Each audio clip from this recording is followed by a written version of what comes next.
قریب آئیے.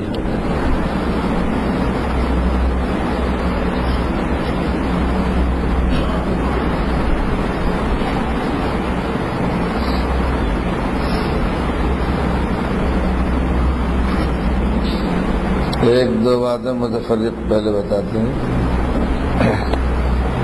حاجی حضرات جب جاتے ہیں حج میں تو قالین و مسلح جو ہے خریدنے میں اس کا خیال نہیں رہتا.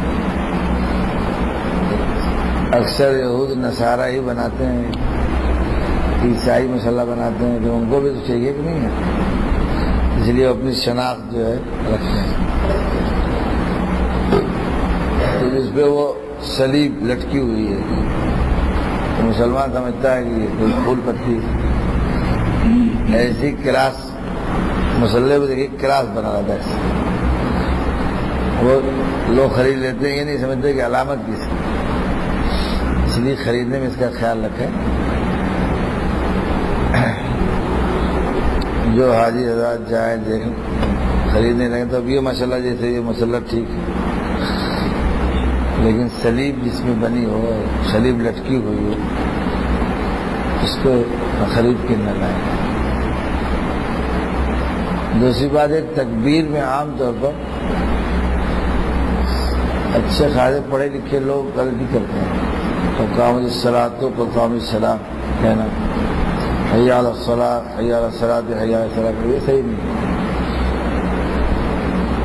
کچھ لوگ تو سنائی دیکھا دیکھی کرتے ہیں. بعض حضرات جو ہے اس میں تحقیق پیش کرتے ہیں، حساب یہ قرأت کا قاعدہ ہے کہ ملا کے پڑھا جائے، لیکن ایسا نہیں. قرأت کا قاعدہ جو ہے اذان اور اقامت سے مستثنی ہے، یاد رکھیے گا. مخبر صاحب کہاں گے؟ آئیں گے، چلے گئے ہیں آپ. اور بھی چونکہ مسجد کے لوگ ہیں اسی لیے میں نے کہا یہ مسئلہ بھی بتا دیں. لہٰذا کیا ہے، روایت الگ ہے. روایت آتی ہے ابو داؤد شریف کی روایت ہے، فقہا نے اس کو لیا الاذان جزم والاقامت جزم. اذان اور اقامت ان دونوں میں وہ فقہ کا قاعدہ جاری نہیں ہے، یہ مستثنیٰ ہے قاعدہ. قاری اگر ہوتا ہے ایک کتاب پڑھے رہتا ہے تو وہ فوراً جوڑ دیتا ہے، نہیں. اس لیے حدیث میں فرمایا گیا کہ یہ مستثنیٰ ہے. اذان الگ ساکن ساکن اور اقامت الگ سکون کے ساتھ جذب کے ساتھ پڑھی جائے گی. جیسے جو ہے آپ دیکھیے اشہد ان لا الہ الا اللہ، اشہد ان لا الہ الا اللہ نہیں کہتا، یہ نہیں، حالانکہ وہاں بھی جوڑنا چاہیے. اللہ اکبر اللہ اکبر نہیں کہتا، وہاں بھی جوڑنا چاہیے، یہ نہیں، وہاں نہیں کہتا، اسی کہ وہ چل رہا ہے. لیکن جو ہے جب حی علی الصلاۃ آتا ہے تو تا دیکھ کر جوڑ دیتا ہے. یہاں بھی وہی حی علی الفلاح، حی علی الفلاح، حی علی الفلاح، یہ کہنا صحیح نہیں. حی علی الصلاح، حی علی الصلاح، ٹھیک ہے. قد قامت الصلاح، قد قامت الصلاح، قد قامت الصلاۃ کا ہے نا، وہ قرأت کا قاعدہ لاتا نہیں. یہ پوری اذان الگ جزم ہے، ساکن پڑھی جائے گی. تو سب کلمات تو صحیح پڑھتے ہیں، ایک دو کلمہ اپنا جوڑ دیا لوگوں کو بتانے کے لیے کہ سب پڑھے لکھے ہیں، یا یہ سمجھانے کے لیے حساب آخر قاعدہ ہے تو یہاں کیوں نہیں ہوگا. اب ہر علم کی کہا جاتا ہے کہ علم کی جلدی انتہا نہیں ملتی، علم بہت بڑا سمندر ہے. اس لیے ہر جزئیے پہ بڑے بڑے علماء کو یہ شبہ رہتا ہے کہیں مستثنی ہو، کہیں یہ مستثنی نہ ہو. مستثنی ہوگا تو پھر کیا ہوگا. اسی لیے ہم لوگ تو 20-20 سال وہ فتویٰ جواب صحیح لکھنے سے، لیکن بلا جزیہ دیکھے لکھتے نہیں. جو لوگ لاتے ہیں کہ نہیں کتاب کا حوالہ دکھاؤ، یہ جزیہ کہاں لکھا ہے. قانون قاعدے سے نہیں، قانون قاعدے سے فتویٰ نہیں دیا جاتا. قانون قاعدے سے فتویٰ دیا جائے تو آنکھ بند کر کے لوگ ٹکراتے چلے جائیں. تو 20-20 سال 30-30 سال سے جو فتویٰ لکھتا ہے اس کا کام یہ ہے کہ جب تک یہ حکم خاص طور سے کہیں مذکور نہ ہو تب تک حوالہ نہیں چلتا. بات سمجھ گیا. اس لیے انسان سوچتا ہے کہ شاید یہاں یہ قانون مل جائے، لیکن قانون وہاں الگ ہے. اسی لیے مفتی کا کام جزئیات کا حفظ کرنا. اس لیے لکھا ہے مفتی ماہر کون ہے، اس کو کلیات یاد ہو، بہت سی کلیات ہے. انما الاعمال بالنیات ایک بہت بڑا کلیہ، لیکن بہت سی جگہیں ایسی ہیں کہ جو مستثنا ہے. اب آپ کیا کریں گے؟ تو اس لیے فقہا نے یہ قانون کیا کہ جب تک وہ چیز مل نہ جائے تب تک الجواب صحیح نہیں لکھتے. بڑا مفتی کون ہے؟ جس کو قانون یاد نہ ہو نہیں، جس کو قرآن کی حدیث اور آیت، وہ بڑا مفتی نہیں ہے. بڑا مفتی وہ ہے کہ اس حدیث سے کس نے کیا استخراج کیا ہے تب وہ. اس لیے اس کی تعریف آتی ہے حفظ الفروق. مفتی شفیع صاحب کو لکھا گیا کہ مفتی اعظم. پوچھا گیا کیوں؟ معلوم 50,000 جزیات ان کو اثبت، 50,000 جزیات یاد تھے تب مفتی اعظم کہے گئے. مفتی محمود صاحب یہاں ہے کہ مفتی اعظم لکھے جاتے تو ایسی تھوڑی لکھے جاتے. ان کو جو ہے لیکن ان کو 50,000 جزیات یاد تھے. یہ بات فلاں کتاب میں لکھی، ہاں لاؤ کھول. وہ کمپیوٹر جھوٹ ہو جاتا ہے ان لوگوں کے. چلو تو سویرے کوئی اٹھ گیا. آج کل تو خیر نیند نہیں کھلتی لوگوں کی. چلو تھوڑی سی بات سنا تھا نا. آج تھک گئے لوگ زیادہ. میں کل ٹہلنے والے تھے کیا چلے گئے؟ سوچتے ہوں گے. چلو تھوڑی دیر بات ہے. سنیے بہت تھوڑی بات سناتا ہوں. الحمدللہ الحمدللہ وکفا وسلام علی عبادہ الذین اصطفى. اما بعد فاعوذ باللہ من الشیطان الرجیم. بسم اللہ الرحمن الرحیم. ان الابرار لفی نعیم وان الفجار لفی جحیم. اللہ تعالی نے اس چھوٹی سی آیت میں اپنا 2 فیصلہ سنایا ہے. فیصلہ حاکم ہے، مالک ہے، اس کو فیصلہ سنانے کا حاصل ہے. ساری کائنات کا مالک ہے. فرماتے ہیں کہ میں ابرار کو جنت میں داخل کروں گا اور فجار کو جہنم میں داخل کروں گا. یقیناً ابرار لوگ جنت کی نعمتوں میں ہوں گے اور فجار لوگ جہنم میں ہوں گے. ظاہر ہے کہ یہ سوال پیدا ہونا چاہیے کہ رب ابرار کا انسان کب بنے گا، ابرار کی فہرست میں کب داخل ہوگا. اس لیے حضرات صحابہ نے فوراً اس آیت کے بعد آپ صلی اللہ علیہ وسلم سے ایک سوال کیا. قیل من هم یا رسول اللہ. آگے صحابہ پوچھنے لگے یا رسول اللہ ابرار کون ہے؟ اللہ تعالیٰ ابرار کس کو کہتے ہیں؟ کس کو اللہ تعالیٰ ابرار سمجھتے ہیں؟ کیا ہم ابرار میں اپنے کو داخل کر سکتے ہیں؟ نہیں فرمایا. پوچھا ہاں ابرار کوئی ٹیڑھا کام نہیں ہے، تو میں اپنے طور سے تیار ہونے کی ضرورت ہے. تو ارشاد فرمایا ہم الذین لا یؤذون الزر ولا یرضون الضر. فرمایا کہ ابرار وہ لوگ ہیں جو کسی بھی چھوٹی سی چھوٹی مخلوق کو تکلیف نہیں دیتے. ابرار کون ہے؟ جو چھوٹی سی چھوٹی مخلوق کو بھی، جیسے چوٹیاں مکھی ہے، مچھر ہے کہ نہیں، فرمایا نہیں صاحب مارنے بھی لگے ہوئے. چوٹیاں ہے تو اس کو رگڑا پیر سے. ابرار وہ ہے کہ چھوٹی سی چھوٹی مخلوق کو مارتا نہیں، اذیت نہیں دیتا. ایک اور اگر کوئی انسان اذیت میں مبتلا ہو جائے تو اس کی اذیت پہ خوش نہیں ہوتی. کسی پر مصیبت آ گئی تو مصیبت آنے سے کہا کہ بہت اچھا ہوا نہیں. فرمایا ابرار وہ لوگ ہیں اللہ کے ہاں ہم الذین لا یؤذون الزر ولا یرضون الضر، جو ادنا سی مخلوق کو بھی نہ اذیت دیتے ہیں اور نہ کسی کی اذیت اور تکلیف اور مصیبت کو سن کر اس پر خوش ہوتے ہیں، بلکہ اس کے لیے دعا کرتے ہیں، اس کی مصیبت کے ٹلنے کی فکر کرتے ہیں. اگر مصیبت کے ہٹنے میں کوئی مدد ہو تو مدد کرتے ہیں. ایک دوسرے اس میں فرمایا ولا یرضون الشر. تو زر اور شر ایک ہی کے معنی میں کہ کوئی کسی کو جو ہے تکلیف پہنچ جائے، مصیبت آ جائے تو اس پر وہ راضی اور خوش نہیں ہوتی. بظاہر بہت چھوٹی سی بات ہے، چھوٹی سی آیت کا چھوٹا سا مطلب. سب لوگ سوچنے کا تو گاڑی پار ہو گئی ہے کہ نہیں. اب علماء جب اس کو پکڑتے ہیں تب اس کی تشریح کرتے ہیں. لوگ سوچتے ہیں کہ صاحب میں مثال دیتا ہوں کہ دیکھیے ایک انجن کا ماہر فیٹر جو ہے وہ انجن کھولتا اور باندھتا ہے تو اس کا انداز الگ ہوتا ہے، ہیلپر کھولتا ہے باندھتا ہے تو انداز الگ ہوتا ہے۔ ہم کوئی بھی قرآن اور حدیث کی ایک آیت دیکھ کر اور صاحب اس کو بیان کرنے لگے، ظاہر ہے وہ انداز نہیں ہو سکتا۔ جب آدمی 20 سے 25 سال پڑھتا ہے، 20 سال 30 سال جب کسی فن میں لگاتا ہے تب اس کو کچھ چوڑا موڑا حصہ ملتا ہے۔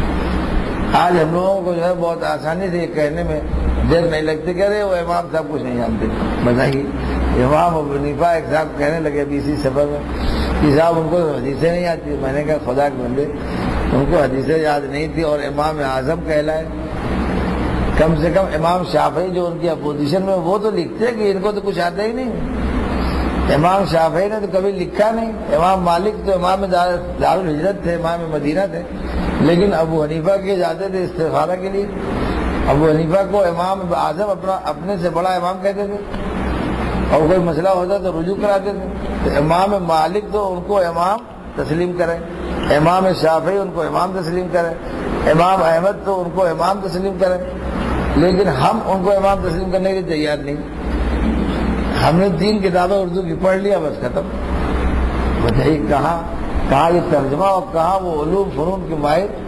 تو یہ دھوکہ ہے آج امت کو، سب سے بڑا جو دھوکہ ہو رہا ہے کہ شریعت کو اس کے ماہر سے نہیں سیکھتے۔ مجھے ایک زمانے میں ایک مطلب بمبئی میں ایک صاحب ملے میرے علاقے کے، اور وہاں بمبئی میں بہت ان کی پراپرٹی بڑی خوشحال، تو کہنے لگے وہ فلاں سفیر صاحب آئے تھے مسئلہ بتایا۔ میں نے کہا شرم نہیں آتی آپ کو؟ کہنے لگے کیا ہوا مولانا؟ میں نے کہا چائے پینے تو 5 اسٹار ہوٹل میں تم جاتے ہو، اور صاحب فلاں کام، ارے صاحب وہ اسپیشلسٹ ہوتا ہے ڈھونڈا جاتا ہے، آنکھ دکھانا ہے تو اس کے اسپیشلسٹ کو دکھاتے ہو، اور پیر صاحب ایکس رے ہونا چاہیے، اور فلاں اس کا ہڈی کا ڈاکٹر ہونا چاہیے، اور مسئلہ شریعت کا پوچھنا ہے تو سفیر صاحب سے پوچھ لیا۔ میں نے کہا سفیر صاحب اس قدر ماہر ہوتے تو وہ سفارت کرتے، جو کسی فن کا ماہر ہوتا ہے اس کو فرصت کہاں، اسے ملنے کے لیے اپائنٹمنٹ لینا پڑتا ہے۔ تو میں نے سمجھایا ان کو کہ آپ کا دین کے سلسلے میں اس قدر ذوق خراب ہے کہ دین کے سلسلے میں آپ کو اسپیشل ڈھونڈنے کی فکر نہیں ہوئی، ایرا جو مل گیا، داڑھی رکھ لیا، سوچا کہ کیا مولانا ہے، داڑھی رکھنے سے مولانا کیا جو ہے؟ ایک آدمی داڑھی رکھ لے، کرتا پاجامہ پہن لے تو مولانا ہو جائے گا بھائی؟ گورکھپور میں ایک مطلب میں قرآن شریف سنا رہا تھا، میرے ایک رشتے دار، تو ایک مسئلہ بتا دیا ایک صاحب، اور داڑھی بہت بڑی بڑی، میں نے پوچھا کہ اور مسئلہ غلط تھا، میں نے یہ مسئلہ تو صحیح نہیں ہے، تو میں بہت چھوٹا تھا، میری عمر اس وقت 18 سال سے کم تھی، تو کہنے لگے کہہ رہے صاحب یہ مولانا ہے۔ اب ظاہر ہے اتنا دھمکدار لفظ آ گیا، میں چپ ہو گیا، میں نے کہا جب مولانا ہے تو بات ختم ہو گئی۔ میں جب گھر گیا جن کے یہاں، میں نے پوچھا کہ کون مولانا تھے، کہاں سے مولانا ہے؟ کچھ پڑھے لکھے بھی کہہ رہی صاحب یہ انڈا بیچتے ہیں مولانا انڈا صاحب۔ میں نے کہا مولانا انڈا کا کیا جوڑ ہے؟ تو کہنے لگے نہیں یہ دکان ہے انڈے کی، اسی لیے مولانا کہا جاتا ہے داڑھی۔ تو میں نے صبح خبر لی، میں مسائل سے تو واقف تھا، اس لیے پھر میں نے خیریت لیا۔ میں نے کہا بھائی کیا شوق ہے آپ کو مولانا کہنے کا، مسئلہ بتانے کا کیا شوق ہے آپ کو؟ میں نے پوچھا کہیں دیکھا میں نے؟ کہنے لگا نہیں صاحب میں نے سنا تھا۔ میں نے کہا بتائیے آپ نے سنا تھا، پوری نماز چوپٹ کر دیا۔ تو بہرحال میں یہ کہہ رہا ہوں کہ آج امت کا ذوق دین کے سلسلے میں بہت زیادہ بگڑ گیا، وہ یہ نہیں جاننے کے لیے تیار ہے کہ سامنے والے نے کچھ علم حاصل کیا، اس کا ماہر ہے کہ نہیں ماہر، بس ہم کو صاحب مسئلہ ملنا چاہیے، جہاں سے اٹھا لیا۔ دنیا کا سارا کام اسپیشلسٹ سے ہم ڈھونڈتے کراتے ہیں، اور دین میں جو ہے اسپیشلسٹ ضروری نہیں، اس لیے کہ دین کی اہمیت ہمارے دلوں سے نکل گئی۔ اصل کمی کیا ہے؟ دین کی اہمیت ہمارے دلوں سے نکل گئی۔ ہم نے سوچا جیسا تیسا بھی پیک کر کے ہم بھیج دیں گے، اللہ میں قبولی کریں گے، اللہ میں رحمان رحیم، اللہ میں رحمان رحیم مطلب یہی ہے بھائی، وہ جو حکم بتاتے ہیں اس کو ہم تسلیم نہ کریں اور اپنی طرف سے سوچتے ہیں کہ بہت رحمان رحیم ہے مان جائیں گے۔ بھائی رحمان اور رحیم کی معنی یہ ہے کہ تم کام کرو اور تھوڑی کمی ہو گئی تو معاف فرما دیں۔ مزدوری آدمی کس کو دیتا ہے؟ جو آپ کا نوکری کرتا ہے، تھوڑا کمزور تھا آپ نے پوری مزدوری دے دی، تو یہ تو آدمی کہتا ہے کہ مالک بڑا رحم دل ہے بھائی، لیکن باہر سے بلا کے تھوڑی نہیں دے گا، کام نہیں کرتا بلا کے دے گا نہیں۔ اس لیے رحمان اور رحیم سے لوگوں کو دھوکہ ہو رہا ہے۔ بہرحال یہ جو ہے آج امت کا ایک مزاج گزر رہا ہے کہ وہ شریعت میں سنت میں سیکھنے میں دین سیکھنے میں اس کا خیال نہیں کرتے کہ صاحب وہ جانکار بھی ہے کہ نہیں، اس کو مہارت ہے، اس کو بات بتانے سمجھانے کی صلاحیت ہے کہ نہیں ہے، بس سن لیا چلے سنے اور پکڑے ہو گئے۔ تو اللہ تعالیٰ اب آئیے علماء نے اس آیت کی جو وضاحت کی سنی، چنانچہ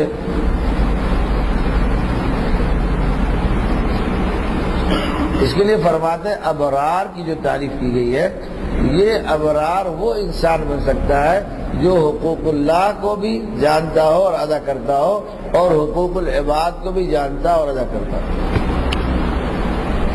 اب انہوں نے کھانا کھول دیا، دو سیکٹر۔ نمبر 1، نہ حقوق اللہ کو پامال کرے، اللہ کے حق کو نہ چھوڑے، نہ اپنے جو متعلقین ہیں نہ ان کے حق کو پامال کرے۔ اگر کسی کا حق پامال کرتا ہے تو آپ سمجھیے کہ وہ ابرار میں داخل نہیں ہے۔ کیا سمجھ میں آگے؟ مثلا آج بہت عام ہے کہ صاحب نماز پڑھنے چلیے، کہتے ہیں صاحب موقع کہاں ہے، ہم تو ہر دم دکان میں رہتے ہیں، تو معلوم ہوا کہ مخلوق کے لیے خالق کا حق چھوڑ رہا ہے،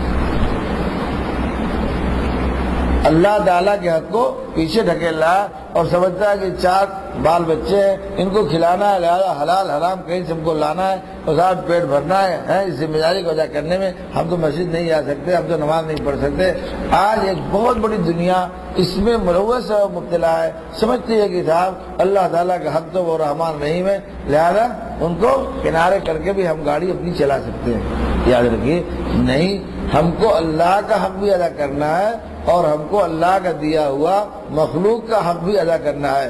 اللہ کے دیے ہوئے حق کی وجہ سے جو مخلوق کو اس نے دے رکھا ہے ہم اس میں لگ جائیں اور حق اللہ پامال کر دیں، یہ بھی اللہ تعالیٰ کے قابل قبول نہیں ہے۔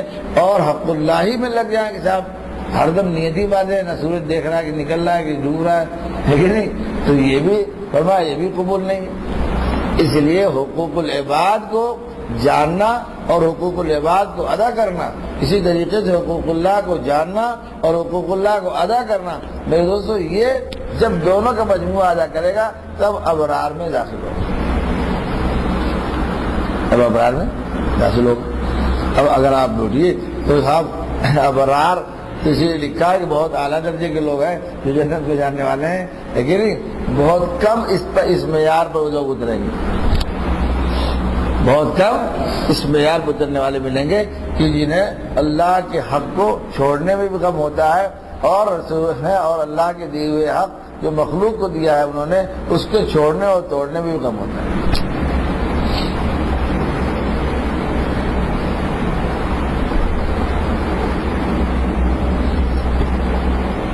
ایسے فرما دیا فجار جو ہے وہ کیا ہے، وہ جہنم میں جائیں گے۔ فجور کے معنی کیا ہے؟ فسق و فجور کے معنی آتے ہیں اطاعت کا دائرہ چھوڑنا، اطاعت کے دائرے سے نکل جانا، ہے کہ نہیں؟ جو اللہ نے حکم دیا اس میں تصرف کرنا۔ آج کیا ہے، اللہ کے اور رسول اللہ کے حکموں میں ہم اپنی چودراہٹ بھی داخل کرتے ہیں۔ یاد رکھیے اسی کے نام شرک ہے کہ اللہ کی بھی چلے کچھ ہماری بھی چلے، اس کا نام کیا بھائی؟ شرک ہے۔ اللہ کی کچھ چلے اور کچھ ہماری، بس مومن نام ہے کہ صرف اللہ کی اطاعت اور فرما برداری کرنا، اس میں اور کسی کی کوئی حصہ داری نہ ہو۔ اس لیے اسلام کی تعریف آپ نے سنا ہوگا، کہتے ہیں الاسلام گردن بطاعت نہادن، اپنی گردن اطاعت کے ساتھ جھکا دینا۔ اس کے معنی مسلمان کیا معنی؟ جس کی گردن اطاعت رب میں جھکی ہوئی ہو۔ اس کی تعریف کی ہے لوگوں نے، بہت عجیب لکھا ہے کہ معرومی ہے، کہتے ہیں رشتہ در گردنم افگندہ دوست اور می برد ہر جا کی خاطر خواہے اوست۔ فرمایا میرے دوست نے یعنی میرے اللہ نے میری گردن میں ایک رسی باندھ دی ہے، اب وہ جہاں مجھے لے جاتا ہے میں وہاں جاتا ہوں۔ اس نے کہا اٹھ تو اٹھ گئے، اس نے کہا بیٹھ تو بیٹھ گئے، اس نے کہا کھا لے، اب مسلمان ہوا ہے یہ نہیں۔ اس نے کہا کہ صاحب مسلمان آج کس کو سمجھتے ہیں کہ صاحب وہ میاں کے گھر میں پیدا ہو گیا، بڑا والا گوشت کھایا، نام ووٹر لسٹ میں رہنا چاہیے. تو ووٹر لسٹ والے مسلمان جنت میں نہیں جائیں گے بھائی. مسلمان کے معنی اطاعت گزار، مسلمان کے معنی جس کی گردن میں مالک کی رسی لگی ہے، جدھر کھینچ رہا ادھر کھینچتے چلے گئے، جدھر تب وہ جنت میں اس کو داخل کرے گا. آپ سمجھ گئے؟ آپ دیکھیے پارٹنرشپ چل رہی کہ نہیں آج کل؟ ہر گھر میں پارٹنرشپ اللہ میں ایک ساتھ جوڑے ہوئے ہیں. کہتا ہے کہ صاحب کچھ آپ کی کچھ ہماری، دونوں آدمی مل کے سرکار چلائیں گے. ہم بتائیے ملی جلی سرکار چلے گی بھائی؟ ارے چلے گی نہیں، کم سے کم نہیں تو کہہ دو، ہے کہ نہیں؟ اس لیے آج ہماری آپ دیکھیے جہاں دیکھیے اپنی کھوسے ہوئے، اس سے پوچھو کہ صاحب میں اب آپ کو ایک مثال دیتا ہوں. داڑھی کی مثال میں نے کل بھی دی تھی، آج بھی بار بار سامنے آتی. کیوں؟ اس لیے جو لوگ بیٹھے رہتے ہیں تو فوراً مثال سامنے آ جاتی ہے. اللہ تعالیٰ نے تو فرما دیا کہ ایک مٹھی کی مثال، ایک مشت کی داڑھی رکھنا. اب مسلمان کہتا ہے کہ صاحب زمانہ بدل گیا، بڑا ایڈوانس ترقی یافتہ ہے، اس لیے اگر آپ کہیے تو ایک انگل کم کر دیں. کیا جائے گا آپ کا؟ آپ تو ٹھیک ہے ایک انگل بال سے کم ہونے سے کچھ ہوتا نہیں. اس نے اصل میں اس نے تلاش کیا اس کو. اب اللہ کا حکم ختم ہو گیا، اس لیے کہا گیا کہ ایک انگل داڑھی اگر کم ہے تو اتنے ہی گناہ ملے گا جتنی چھلائی ہوئی داڑھی کی گناہ ملے گا. تو داڑھی اگر بالکل چھلا دے تب بھی وہی گناہ، اور جو ہے ایک انگل کم رکھے تب بھی وہی گناہ. ایک ہوتا جو ہے میں باہر کے سفر ہوتا، ایک صاحب نے سوال کر لیا. میں نے کہا بھائی، میں نے کہا تم کو تخلیق دے، میں نے سمجھا دی تھی، نہیں سمجھ میں آئی. میں نے کہا ایک دلیل جوتے والی ہے میرے پاس، کہو تو وہ سمجھا دو.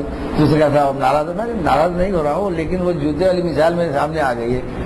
میں نے کہا سنو، اگر آپ جوتے کی دکان پہ گئے، میں نے کہا جوتا ماروں گا نہیں، پہناؤں گا. میں نے پوچھا کہ بھائی اگر آپ اپنے ایک دوست کی دکان پہ گئے، دکان کی اوپننگ ہو رہی، اس نے کہا کہ صاحب عید بھی، ارے صاحب لیتے جاؤ حاجی صاحب کو. میں نے کہا ہاں سے ٹھیک. اس نے جب سائز نکالا تو معلوم ہوا کہ آپ 7 نمبر پہنتے ہیں. اس نے کہا 6 نمبر ہے. اس نے کہا ارے لے جاؤ. آپ بتائیے اس کے کہنے سننے سے آپ 6 نمبر لے لیں گے؟ بہت دوست ہے آپ کا، بڑا جگری دوست ہے، پیسہ بھی کم لے گا، آدھا ہی لے رہا ہے، آپ لے لیں گے بھائی؟ آپ کہیں کیا ہے تماشا بنا رہے ہو؟ بتاؤ میں 7 نمبر پہنتا ہوں، تم 1 نمبر کاٹ رہے ہو، 1 نمبر سے بھلا کام چلنے والا ہے؟ اس لیے جوتا تو 1 نمبر، اگر 1 نمبر کا تو بیکار ہے. ایسی اللہ تعالیٰ نے جو داڑھی کا نمبر دے دیا اس میں 1 نمبر بھی اگر ہم نے حذف کر دیا تو بیکار ہے. اللہ کی داڑھی نہیں رہے گی اور رسول اللہ کی داڑھی نہیں رہی. اب چاہے یہودی کی داڑھی رکھیے، چاہے چندر شیکھر کی رکھیے، چاہے کسی کی رکھیے، اللہ کے یہاں اللہ کی داڑھی نہیں. آپ بتائیے اللہ تعالیٰ کی حکومت اس کو تسلیم کرے گی؟ حاکم ہے وہ، تسلیم نہیں کر سکتے. اس لیے کہ ہم یہ ذہن میں اگر رکھے ہوں کہ صاحب یہ داڑھی ہم کو ثواب مل رہا ہے، تم اگر سوچے ثواب مجھ کو دینا، مزدوری مجھ کو دینا، میں آلو جو دے رہا ہوں اس کے خلاف تم کام کر رہے ہو، مزدوری ملے گی بھائی؟ نہیں مل سکتی ہے. ایک مثال میں اب بندہ کہتے کس کو، میں اس کو سنا رہا ہوں. رات 1 بج گیا سونے میں، اس لیے گلا ساتھ نہیں دے رہا ہے نا، اور دن بھر لوگ تقریر کروائے. سوچے کہ مولانا آج جا رہا ہے اسے نچوڑ لو سب. آج بھی پروگرام بہت ٹائٹ ہے. حسن بصری کا بہت بڑا مقام ہے اولیاء اللہ میں. حسن بصری جو ہے تابعی میں بہت خیر التابعین میں شمار ہوتا ہے. بہت عجیب انسان تھے. حضرت ام سلمہ کے گھر ان کی والدہ جو ہے خیرہ نام تھا، نوکری کرتی تھی، مطلب ان کے گھر میں حضرت ام سلمہ رضی اللہ تعالیٰ کام کاج کرتی تھی. حسن بصری جب پیدا ہوئے حسن تو بہت خوبصورت تھے، تو لے آئے. انہوں نے کہا نام فرمایا کہ حسن رکھ دو، حسن ہو گیا، حسن پہ. بہرحال ان کے اندر اللہ نے بڑا کمال ادا کیا.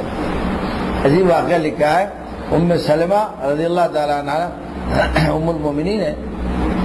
حضرت ام سلمہ ایک بار جو ہے حسن بصری جو ہے رو رہے تھے، اور ظاہر گھر میں کام کرنے والی جگہیں گئی ہوں گی ان کی والدہ، تو انہوں نے پیار سے اٹھا کے پستان سے اس کو لگا لیا حسن بصری کو. لکھا کہ وہ دودھ معرفت کا اور اللہ کی جو ہے ولایت کا دودھ منتقل ہو گیا، اور حسن بصری کی جو ہے ام سلمہ کی پستان میں دودھ اترا، اور ام المومنین کے گویا کہ اس اعتبار سے بیٹے ہو گئے.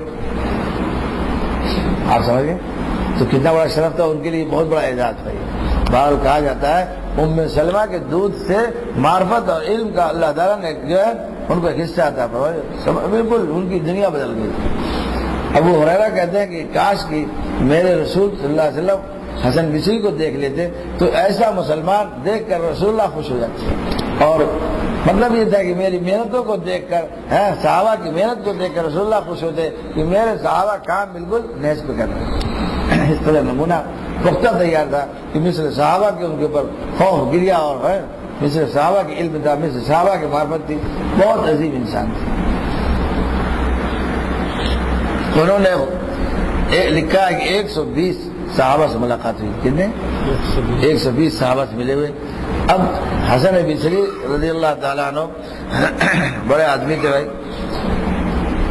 انہوں نے غلام خریدا، سنیے بہت غور سے سنیے، ایک غلام خریدا۔ جب غلام خریدا تو اس نے پوچھا کہ بھائی تیرا کیا نام ہے؟ اس نے کہا حضور غلام کا کوئی نام نہیں ہوتا، مالک جس نام سے چیدھڑو کدھڑو کہتے وہی اس کا نام ہے، میں غلام ہوں، میرا کیا نام ہے؟ کون عقیقہ ہوا ہے، جسے جہاں گیا جس نے جو کہا طوفانی کہہ دیا تو طوفانی، اور کسی نے کہا یہ مٹھائی تو مٹھائی، جس نے جو کہا اس نے کہا حضور غلام کا کوئی نام نہیں ہوتا، مالک جس نام سے پکارتا ہے وہی اس کا نام کہا جاتا ہے۔ اب حسن بصری کوئی پوچھے کہ بھائی تم کیا کھاتے ہو؟ سوچا کہ کہیں کھٹا زیادہ کھائے گا تو کیا پوچھا کیا کھاتے ہو؟ اس نے کہا کہ حضور ایسا ہے کہ غلام کا کوئی کھانا نہیں ہوتا، جو مالک کھا کے جو دے دیتا ہے وہی کھا لیتا ہے۔ پوچھا کہ بھائی تیرا لباس کیا ہے، کون سی چیز، کون سا لباس پہنتے ہو، لیکن کیا پسند کرتے ہو؟ اس نے کہا کہ حضور ایسا ہے کہ میں غلام ہوں، میرا کوئی لباس نہیں ہے، مالک جو غلام کو لباس دے دے گا بس وہی وہ پہنتا ہے۔ اس نے پھر آگے پوچھتے پوچھتے ایک جو عجیب بات کہہ دی، اس نے کہا حضور آپ بار بار وہی بات پوچھ رہے ہیں، اگر میں اپنی خواہشات میں آزاد ہوتا تو میں غلام ہی کیوں ہوتا؟ اگر میں غلام ہوں تو میں اپنے کھانے میں غلام ہوں، اپنے پہننے میں غلام ہوں، اپنے سونے میں غلام ہوں، اپنی رائے میں غلام ہوں، اپنے جسم میں غلام ہوں، اپنے روح میں غلام ہوں، اپنی زندگی کے ہر شعبے میں غلام ہوں۔ اگر میں بندہ ہوں تو مالک کا ہم حال بندہ ہوں، میں آپ کا، آپ میرے آقا ہیں اور میں آپ کا بندہ۔ ارے سمجھ گیا بھائی، کم سے کم اللہ کی بندگی ہے کرنے کا دعویٰ کرنے والے جو لوگ ہیں تو اس سے بڑا حق اللہ کا اپنے کو سمجھنا چاہیے کہ نہیں؟ ارے اس سے بڑا سمجھنا کہ نہیں سمجھنا، اس سے کم سمجھنا چاہیے۔ اگر 100 روپیہ دے کر کسی نے خرید لیا ہے تو ظاہر ہے وہ حق حاصل نہیں ہو سکتا۔ جس مالک نے ہمیں پیدا کیا ہے جو اس کو حق حاصل ہے، 100 روپیہ اگر کسی نے دے کر ہمیں خریدا ہے تو وہ حق حاصل ہے نہیں، بیچ دے گا، بات ختم ہو جائے گی۔ اللہ تعالیٰ اس میں لکھا ہے کہ حسن بصری نے جب یہ بات سنی غلام کی تو اس کو آزاد کر دیا، اور آزاد کرنے کے بعد فرمایا کہ بھائی تو نے تو مجھے اللہ کی بندگی سکھا دی، میں تو روز اپنے اللہ کو ایک فرمائش نامہ بھیجتا ہوں کہ میں تو ایسے مکان میں رہوں گا، اور میں تو صاحب ایسا لباس پہنوں گا، اور میں تو صاحب ایسا کروں گا، میں تو صاحب ایسا کروں گا، میں تو جو ہے آپ کی ایک بات سننے والا نہیں، میں تو گانا سنوں گا، میں تو ناچ دیکھوں گا۔ اللہ تعالیٰ کہتے مت دیکھو، کیا کروں؟ آپ بتائیے بندگی چلے گی بھائی؟ ارے بندگی چلے گی؟ ہاں تو سمجھو کم سے کم بندگی نہیں چلے گی نا۔ اس لیے فسرکا حسن بصری جو ہے بے ہوش ہو کے گر گئے، اور جب ہوش آیا تو کہا کہ تم کو میں آزاد کرتا ہوں۔ اس نے کہا حضور میں بہت نام سنتا تھا آپ کا، میں سوچتا تھا کہ آپ کی خدمت میں رہوں گا، آپ نے مجھے، میں نے کیا قصور کیا کہ آپ نے مجھے آزاد کر دیا، اور آزاد کر کے آپ مجھ سے جدا رکھنا چاہتے ہیں؟ اس لیے کہ غلام رہتا تو آپ تو میرا ہر حال کا خیال رکھتے ہیں، مجھے پھر کھانے کی فکر نہیں تھی، مجھے پہننے کی فکر نہیں تھی، مجھے رہنے کی فکر نہیں تھی۔ اب جب مولا میرا ہے تو مجھے سب دیتا، آپ نے آزاد کر کے مجھے مصیبتوں میں ڈھکیل دیا۔ اب مجھے اپنے کھانے کی فکر، مجھے رہنے کی فکر، مجھے جانے کی فکر، مجھے ساری فکریں انہوں نے گھیر رکھا ہے، آپ نے مجھے آزاد کر کے۔ اب بتائیے، انہوں نے کہا کہ آزاد کر کے آپ نے مجھے، آج ہر آدمی چاہتا ہے کہ ہم مستقل ہو جائیں، ہر آدمی چاہتا ہے کہ صاحب ہم آزاد ہو جائیں۔ ارے بھائی جتنے آزاد اتنے فساد میں۔ اس لیے جنید بغدادی سے جب پوچھا لوگوں نے کہ آزادی کس کو کہتے ہیں؟ مل حریہ، فرمایا کہ حریت اور آزادی کا نام کیا ہے؟ فرمایا حریت یہ ہے، الحریہ ان تکون عبدا للہ، فرمایا تم کسی کے بند جاؤ، کسی کے غلام بن جاؤ، کسی کے ہو کے کسی کو بن جاؤ، اور پھر اتنا ایسا بنو کہ وہ تمہیں اپنا سمجھنے لگے۔ جب تمہیں اپنا سمجھنے لگے گا تو تمہارے کھانے کی فکر کرے گا، تمہارے پہننے کی فکر کرے گا، تمہارے آرام کی فکر کرے گا۔ جو مولا ہوگا وہ فکر کرے گا کہ مجھے کو لا کے دینا ہے۔ آپ دیکھیے گھر کا مالک جس فکر سے زندگی گزارتا ہے، گھر میں رہنے والے اس فکر سے نہیں رہتے۔ کیوں؟ سمجھتا ہے کہ میں مالک ہو گیا، میں ذمہ دار ہوں۔ چلو ایک قصہ یاد آ گیا، بات ختم کرتا ہوں۔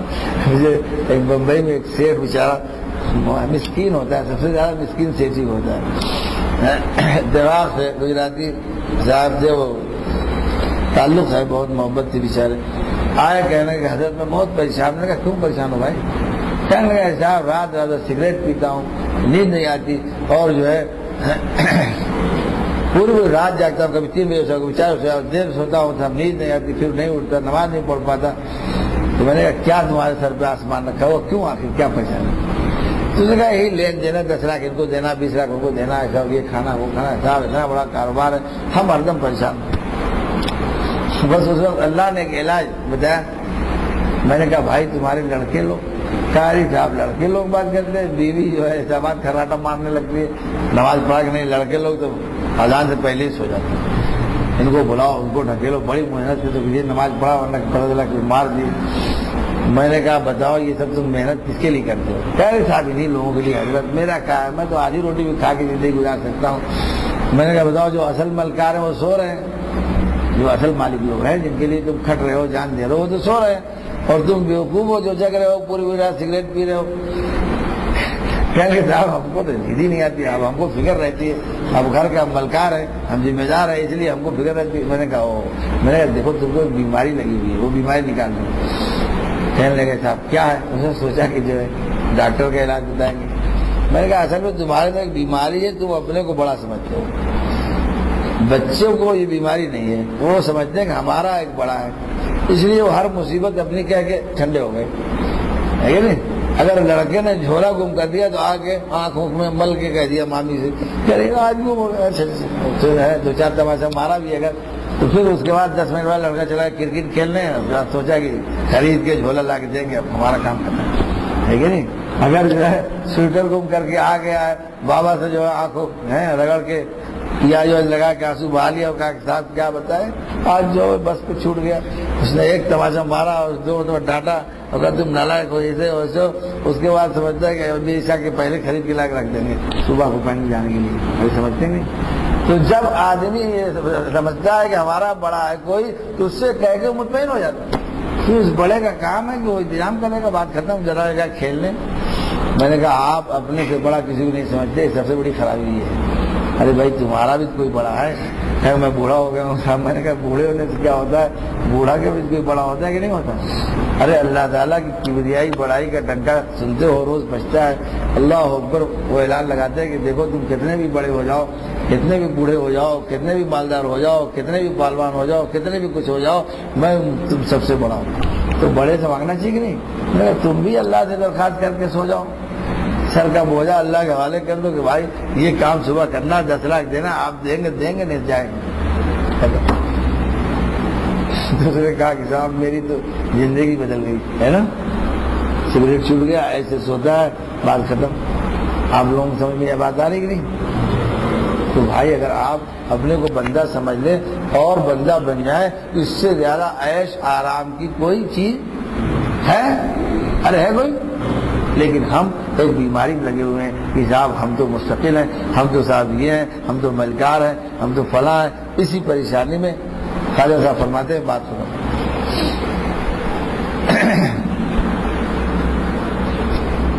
کہتے ہیں کیا نتیجہ ہوگا، کیوں کر ہوگا یہ اوہام چھوڑ، کیا نتیجہ ہوگا، کیوں کر ہوگا یہ اوہام چھوڑ، اور کام کرو جس کا ہے کام، اس پہ تو انجام چھوڑ، اجر لینا کام ہو کے بھی نہ رب کا کام چھوڑ، وقت ہے جد و جہد کر راحت و آرام چھوڑ، کہا کہ بھائی تیرا کام تو اللہ کا حکم کو ہے پورا کرنا ہے، وہ اس پورا کرنے میں فائدہ ہوگا کہ نقصان ہوگا، نفع ہوگا کہ نقصان ہوگا، اور اچھا لگے گا خراب لگے گا، تیرا کام نہیں ہے، جس نے حکم دیا ہے وہ سمجھے بوجھے اس کا فائدہ کیا ملنا ہے، اس کا نقصان کیا ملنا ہے۔ ہم تو بندے ہیں، کہتے ہیں کہ ہم تو حکم کے آدمی، کہتے ہیں کہ ہم تو صاحب حکم ہی کے رکھ دوں۔ یہ کہتے ہیں مطمئن بیٹھے ہیں یا رب کہ تو حکیم بھی ہے، مطمئن بیٹھے ہیں یا رب کہ تو حاکم بھی ہے اور حکیم بھی، اور مطمئن کیا وجہ ہے کسی بھی فکر کی، ورنہ کسی بھی کام میں کوئی فکر کی ضرورت نہیں ہے، ہم اطمینان ہے۔ کون کرے گا؟ اللہ تعالیٰ جب کریں گے حاکم ہے وہ کریں گے، اور صاحب ہماری مسلحت کے خلاف کریں گے نہیں، حکیم ہے، ہماری مسلحت کے خلاف نہیں کریں۔ تو جب وہ حاکم ہے اور وہ حکیم ہے، ان کو کوئی ٹالنے والا نہیں، چاہے وہ بھاجپا کی حکومت ہو، چاہے صاحب بش کی ہو، چاہے دنیا کی کسی اسرائیل کی ہو، کسی فرعون کی ہو، قارون کی ہو، بھائی اس کی حکومت اللہ کی حکومت سے بڑھ جائے گی؟ نہیں بڑھ سکتی۔ حاکم اللہ ہے، اصل حاکم اللہ ہے، اور حاکم ہونے کے ساتھ ساتھ حکیم ہے۔ ہمیں جو چیزیں سود کرنے والی ہیں، ہمیں فائدہ پہنچانے والی ہیں، ہمارا اس سے کیا لینا دینا، ان کا حکم ہمارا سر خلق۔ ہمیں یہ سوچنے کا حق نہیں کہ ہم مسلمان بن جائیں گے تو گردن مار دے گا۔ کون مارے گا بھائی؟ کوئی مار سکتا ہے؟ ارے کوئی مار سکتا ہے؟ مسلمان کب نہیں تھے، آج بھی ہے، آج بھی کچھ لوگ تو ہیں۔ میں پوچھتا ہوں جب فتنہ فساد ہے سب سے پہلے ان کی گردن ماری جاتی ہے، کوئی ملتا ہے آج تک؟ کسی اللہ والے کی آپ ایک مثال بتا دیجیے، مجھے تو یاد نہیں۔ آج کی جو ہندوستان میں فساد ہوتے ہیں آپ نے سنا کسی؟ کچھ نہیں کہ کسی اللہ والے کو مار دیا۔ حکومت نے سب جا کے دعا کر کے اسی پیر چھوتے کہ بھیا آپ ناراض مت ہو جائے۔ مجھے کیا ہوا بھائی؟ کہتے ہیں کہ بھگوان، میں تو جانتا ہوں میرے دادا جان جب سرائے میر سے پور جاتے تھے تو دونوں طرف ہندو ہاتھ جوڑ کے ایسے کھڑے رہتے، وہ اپنا سر نیچا کیے ہوئے بیٹھے چلے، لیکن دونوں طرف ہندو باہر کھڑے تھے، کہتے تھے بھیا یہ بھگوان جا رہا ہے۔ اب بتائیے جو پتھر کو پوچھتا ہو ایک انسان کی عظمت کو نہیں پہچان سکے کہ بھائی اگر انسان جو پتھر کو پوچھتا ہو، اگر آپ انسان بن جائیں، مسلمان ہونا تو بہت بڑی چیز ہے، مسلمان بن جائیں تو آپ پہ تو جو مردہ مسلمان پہ چھینا کی مٹھائی چڑھا رہا ہے۔ ارے بھائی یہ جو مردہ مسلمان ان کا انتقال ہو گیا، خواجہ اجمیری ہوئے، اللہ والے جو آج چادر اور مخمل چڑھا کے آتا ہے کہ نہیں، یہ وزیر اعظم بھی چڑھا کے آتا نالے چڑھاتا ہے کہ نہیں؟ تو آپ بتائیے مردہ مسلمان پہ آج تک مٹھائی چڑھ رہی ہے، زندہ تم مسلمان رہو گے بھائی تمہارے۔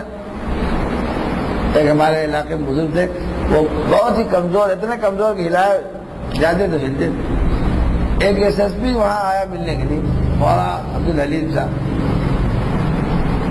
ایس ایس پی جب آیا تو ایسی پیر پہ گر گیا، یعنی کسی کو یہ بھی خیال لیتے کہ ایک ساتھ پیسے گرے گا، مولانا بھی جھجک گئے کہ کیا ہوا، جیسے جھولا گر جاتا ہے ایسی پیر پہ گر گیا۔ خیر جب چلا گیا تو مولانا کہا کہ مجھ کو اس کے گرنے سے کوئی تعجب نہیں ہے۔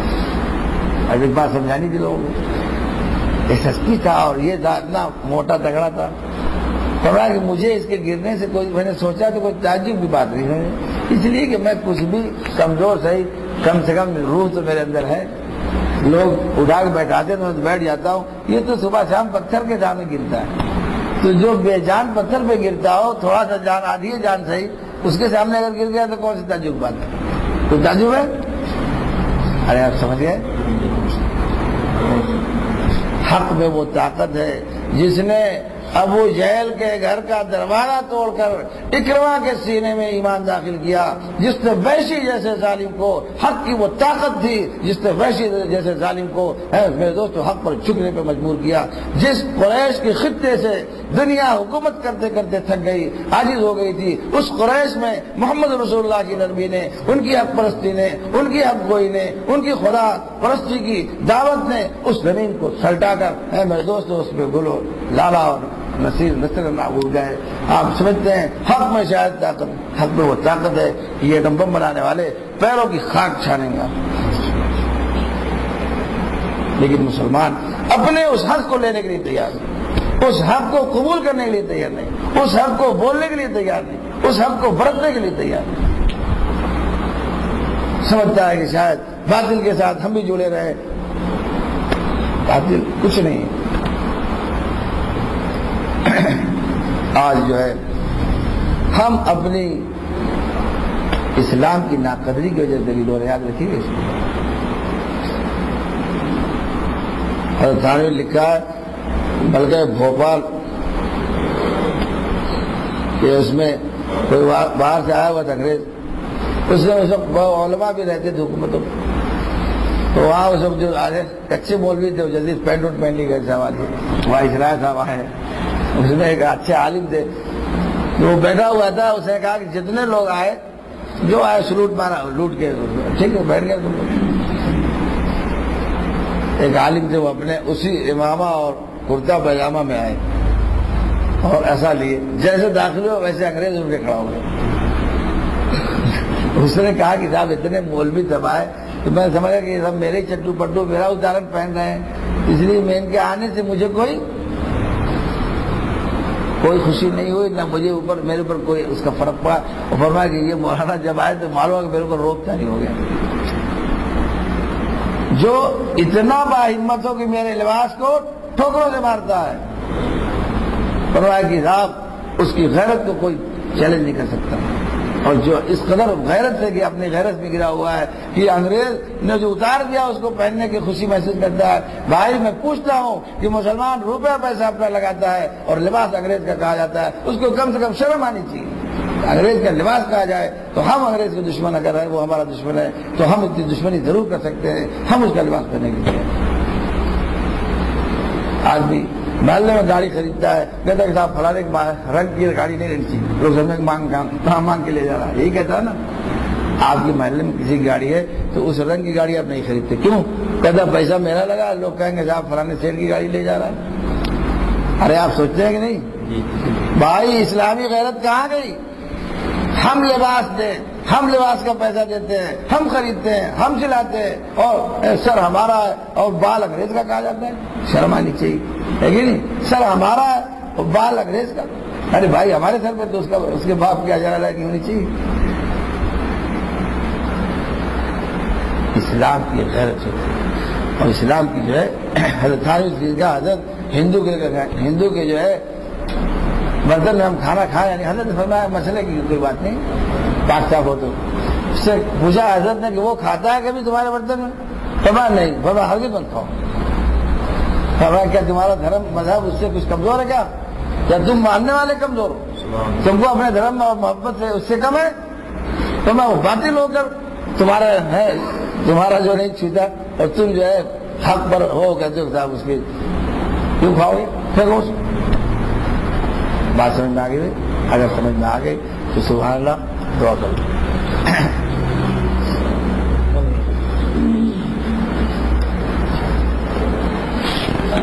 الحمد للہ رب العالمین والصلاة والسلام علی سیدنا مولانا محمد النبی الامین وعلی آلہ وصحبہ اجمعین. اللہم انک عفو کریم تحب العفو فاعف عنا. اللهم اصلح لنا شأننا كله ولا تكلنا إلى أنفسنا طرفة عين. يا حي يا قيوم برحمتك نستغيث اصلح لنا شأننا كله ولا تكلنا إلى أنفسنا طرفة عين. اے اللہ ہمارے اپنے فضل و کرم سے ہمیں سے ہر ایک کے قصوروں کو گناہوں کو معاف فرما, اور میں سے ہر ایک کو اپنا قوی صحیح تعلق عطا فرما, اپنی محبت معرفت عطا فرما. اے اللہ اسلام کی دولت سے جو تو نے ہمیں مفت میں عطا فرما دیا ہے, اللہ اس دولت کی قدردانی کی توفیق عطا فرما. اے اللہ ایمان کی قدردانی کی توفیق عطا فرما. اے اللہ آپ کو صداقت کو قبول کرنے اور اس کو اے اللہ اس کو برتنے کی توفیق عطا فرما. اے اللہ ہمارے اپنے فضل سے ہم سب کو 100% مسلمان بنا دے, ہم سب کو 100% اپنا اطاعت گزار بنا لے. اے اللہ ہم سب کو نفس و شیطان کی غلامی سے بچا لے. اے اللہ ہمیں نفس و شیطان کی غلامی سے چھڑا لے. اے اللہ تو ہمیں اپنا بنا لے اور ہمارا بن جا. اے اللہ تو ہمیں اپنا بنا لے اور تو ہمارا بن جا. اے اللہ اگر تو ہمارا بن جائے تو پھر دنیا میں اور کہیں بھی کوئی کام ہمارا رکنے والا نہیں. ہمارے لیے یہی کافی ہے کہ اللہ تو ہمارا بن جا. اے اللہ تو ہمارا بن کر ہمیں اپنا بنا لے. اے اللہ ہمارا اپنے فضل و کرم سے ہمیں کسی کا بننے نہ دے, ہمیں غیر کا ہونے نہ دے, ہم کسی کا بننا چاہیں بھی تو بننے نہ دے. اے اللہ اپنی رحمت کے سطح میں تو ہمیں اپنی طرف کھینچ لے, اور اگر تو کھینچے گا تو دنیا کی کوئی طاقت ایسی نہیں جو ہمیں کھینچ سکے. اے اللہ اپنی شان اجتباء کے صدقے میں، شان جذب کے صدقے میں، اے اللہ تو اپنی شان جذب کے صدقے میں ہم سب کو اپنی طرف کھینچ کر ہمیں اپنا بنا لے، اور 100% ہمیں اپنا بنا لے۔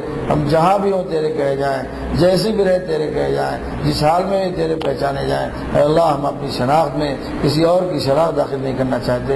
اے اللہ ہم تیرے ہیں، سر سے پیر تک تیرا دیا ہوا، یہ سارے ہاتھ پیر تیرے ہیں، تیری جملہ دی ہوئی صلاحیتیں ہیں، یہ سارے حال اولاد تیرے دیے ہوئے ہیں۔